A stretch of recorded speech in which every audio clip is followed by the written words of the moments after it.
पश्चिम बंगाल की राजनीति में एक बार फिर बड़ा सियासी भूचाल आ गया है।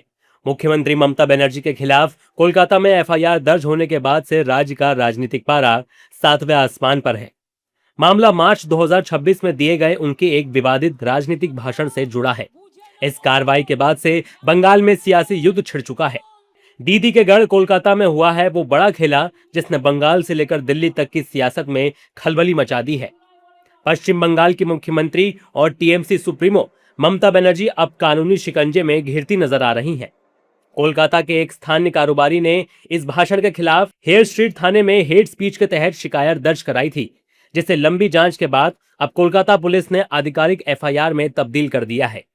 एफआईआर की खबर जैसे ही बाहर आई, बंगाल की राजनीति में आरोपों और बयानों के तीखे तीर चलने शुरू हो गए। विपक्ष ने केंद्र और राज्य सरकार पर तीखा हमला बोलते हुए इसे लोकतंत्र की हत्या बताया।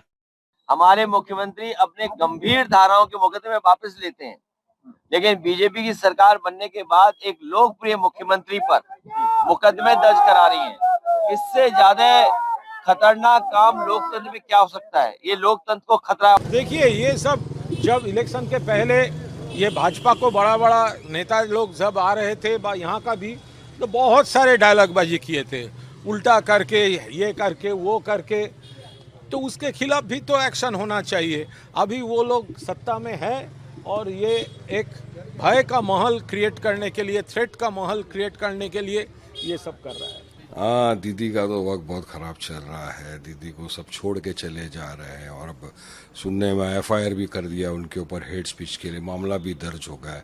तो उसमें क्या बोलेंगे, पुलिस इन्वेस्टिगेशन करेगी और जो भी होगा लीगली वैसे जो भी होगा सबके सामने आएगा। दूसरी तरफ सत्ता पक्ष के नेताओं ने ममता बनर्जी पर पलटवार करने में जरा भी देरी नहीं की। उन्होंने इस कार्रवाई को कानून की जीत बताया। सत्ता पक्ष के नेताओं का कहना है कि ये किसी राजनीतिक डराने धमकाने की कोशिश नहीं, बल्कि जनता का जवाब है। कानून सबके लिए बराबर है, चाहे वो मुख्यमंत्री ही क्यों ना हो। फिर ममता बनर्जी वो तो गया उसके पार्टी और उसके नाम से, और पश्चिम बंगाल में कहीं नया राजनीति शुरू होने का कोई चांसेस नहीं है। She is just a pass. लॉज हुआ है वो तो देखिए, वो आईनी मामला है, उसको विचार करने के लिए कोर्ट है। उसे इस बारे में मुझे कोई कमेंट्स नहीं करना है, but please stop questioning regarding Mamata and TMC. They are dumped in dustbin. अब ममता जी का दिन पूरा हो गया। जिस तरह से तृणमूल कांग्रेस का गुंडागर्दी इतने लंबे समय से पश्चिम बंगाल में चल रहा था कि जिस दिन रिजल्ट आया विधानसभा का, तो बंगाल की आज़ादी का दिन वो था। आपने देखा होगा जिस तरह से लोग जश्न मना रहे थे। तृणमूल कांग्रेस के भी कार्यकर्ता और नेता ने जश्न मनाया कि ममता बनर्जी के डिक्टेटरशिप से अब हमको छुट्टी मिल गया। जिस तरह उन्होंने सांप्रदायिक भाषा का प्रयोग किया है,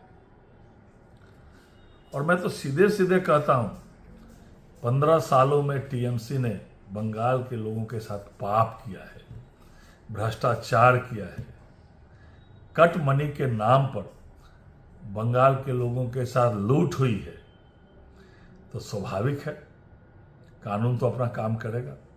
साल 2026 के सियासी संग्राम के बीच ममता बनर्जी पर दर्ज हुई एफआईआर आने वाले दिनों में बंगाल की राजनीति को किस मोड़ पर ले जाएगी, ये देखना दिलचस्प होगा। लेकिन एक बात तो साफ है कि दीदी के खिलाफ हुए इस एक्शन ने बंगाल के सियासी अखाड़े को पूरी तरह से दहला दिया है। शिकायत दर्ज होने के बाद अब बंगाल में सियासी पारा भी हाई है।